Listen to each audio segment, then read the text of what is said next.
Yo les gars, c'est Mathis Football, on se retrouve aujourd'hui pour une toute nouvelle vidéo.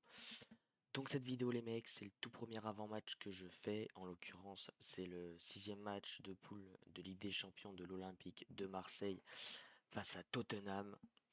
Donc voilà, c'est le premier avant-match, j'espère que je vais réussir à dire ce que j'ai envie de dire et que ça va vous plaire les mecs. Comme d'hab, si ça vous plaît, je vous invite à liker, à vous abonner, ça fait plaisir. Et puis sur ce banc, on va être parti l'équipe. Donc le 11 qui s'affiche actuellement à l'écran, donc c'est le 11 que j'aimerais voir et j'espère qu'il devrait être reconduit par Tudor. Donc le 3-4-2 à Marseille, donc au niveau de la composition les mecs, le dispositif ça va certainement pas changer, hein. De toute façon on va pas changer pour ce match-là, je pense que Tudor va reconduire le même système et il a bien raison. Dans les cages les mecs, pas de surprise, voilà, Paolo Lopez qui peine un peu dans les gros matchs on va dire, mais sinon dans l'ensemble c'est un bon gardien, moi je l'aime bien. Personnellement, voilà, ça relance au pied. Quand c'est long, c'est un peu plus dur, mais quand c'est court, on va dire que ça va. Donc non, c'est un bon gardien dans l'ensemble. Et de toute façon, il fallait bien que Mandanda parte un jour. Donc voilà, ça a pas Lopez d'assumer ce rôle. En défense centrale, les mecs, Mbemba axe droit. Voilà, Chancel Mbemba, hein, toujours aussi précieux dans cette défense marseillaise.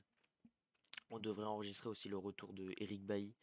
Donc Eric Bailly dans l'axe, ça serait bien aussi. Bailly, je pense qu'il fait partie des meilleurs défenseurs derrière Chancel Mbemba. Quand il se blesse pas, on le remarque, hein. Quand tu dois composer avec Kolasinac ou Gigot, c'est compliqué. C'est compliqué. Alors avoir un Eric Bailly qui défensivement est bon, dans la relance est bon, qui a de l'expérience aussi, qui est expérimenté en ayant joué à United. Donc je pense faudrait l'avoir pour ce match-là. Balerdi, les mecs. Balerdi, ouais, quoi en penser de Balerdi? Capable du meilleur comme du pire. Voilà, Balerdi qui est capable de sortir un gros match comme un match dégueulasse. Donc va falloir être sérieux. Voilà, entouré de Mbemba et Bailly, ça devrait aller. Je pense Balerdi devrait être serein normalement dans un match comme ça où il est entouré quand même de deux grands défenseurs. Piston gauche, les mecs, je pense qu'il n'y a pas trop de surprises, même si ça dit que Tavares ne devrait pas jouer, vu qu'en interne, son entrée face à Strasbourg a déplu. Mais je le vois pas être délogé de son poste pour un match comme ça. Voilà, je vois pas Caboret débuter soit côté gauche, soit côté droit. Et je pense qu'on a quand même besoin de Tavares. S'il fait un gros match, il est capable de faire du bien comme en début de saison, Nuno Tavares. Donc ça fait extrêmement bien. Côté droit, pas de surprise, le mec Jonathan Klaus, même s'il peine physiquement ou quoi que ce soit, voilà, on peut pas se permettre de mettre Caboret dans un match comme ça. Donc Jonathan Klaus a très clairement sa place, voilà, il est sur ce côté droit. Les deux milieux de terrain, les mecs, Veretout, Guendouzi, derrière les deux attaquants. Donc voilà, c'est ce que j'aimerais voir en tout cas, parce que face à Strasbourg, on l'a vu, un Guendouzi beaucoup plus actif une fois qu'il est reconduit en milieu de terrain plutôt qu'en milieu derrière l'attaquant. Donc je l'ai trouvé très très bon, puis au moins ça changerait du double pivot Veretout-Rongier, même si ça m'étonnerait pas qu'ils remettent Veretout-Rongier face à Tottenham, ça me ferait grandement chier, faut le dire. Mais il n'y a rien qui m'étonnerait en fait venant de Tudor. Mais je pense que voilà, faudrait mettre Guendouzi à coup sûr au milieu et choisir entre Verretou et Rongier, même si je pense que Verretou, les mecs, il peut être bon aux côtés de Guendouzi, franchement, je le pense vraiment. Je pense que Verretou a des qualités et côté avec Guendouzi, je pense qu'il peut faire du bien. Donc écoutez, j'aimerais que ce milieu soit Verretou Guendouzi. Pour les deux milieux derrière l'attaquant, j'aimerais voir Amin Harit, bon bien sûr, voilà, qui est capable de faire des différences. Je pense que c'est l'un des hommes en forme quand même de ce début de saison marseillais.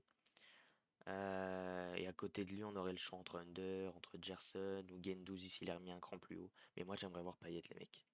Parce que peut-être que physiquement, il est pas à son top, mais un Payet dans une équipe, les mecs, ça fait du bien. Et je peux vous assurer que dans les petits espaces, enfin voilà quoi, un Payet, je pense là, il pourrait nous sortir un match référence. Genre vraiment, je pense que Payet pourrait faire un match référence là, les mecs. Ça ferait extrêmement plaisir voilà, de le voir aligné aux côtés d'Amin Harit. Et bien sûr, en pointe privé de Bamba Dieng, pas inscrit sur la liste de Ligue des Champions, bah, je verrai Alexis Sanchez. Voilà, pas trop de surprise, hein. On aurait le choix entre Sanchez ou Luis Suarez. Donc pas trop de surprise, je pense, dans l'ensemble de voir Alexis Sanchez.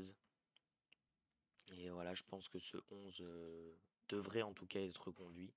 Ça ferait du bien. Après, à voir si Under sera pas là à la place de Payet, parce que physiquement, il sera peut-être un peu mieux Under. Ça reste à voir, mais je pense qu'au niveau de la défense, déjà, ça bougera pas. Les deux pistons, je pense pas que ça va bouger. Le milieu, ça serait bien de le voir comme ça. Et puis devant, pareil. Donc écoutez, les mecs, ça serait mon 11. Donc dites-moi ce que vous en pensez en commentaire. Et puis on va s'arrêter là les mecs, hein. Je vais vous donner... Non, je donne pas de prono. Je donnerai pas de prono les mecs, seulement que je vois une victoire marseillaise. Car ouais, si on gagne ce match, qu'on soit premier ou deuxième, en fait, on sera forcément premier ou deuxième. Donc il faut le gagner à tout prix dans un vélodrome en feu. Donc voilà, je vois une victoire marseillaise. Je donne mon prono juste là-dessus, pas de score, pas de buteur. Voilà, ça je suis mauvais, puis j'aime pas donner ça. Donc je vous invite les gars à mettre vos pronos en commentaire. Ça peut être le score, seulement le vainqueur, les buteurs. Voilà, je vous laisse faire ce que vous voulez les mecs. Je vous invite à vous abonner, à liker, voilà, ça fait plaisir, à commenter. Sur ce les mecs, c'était Mathis Football. Ciao l'équipe.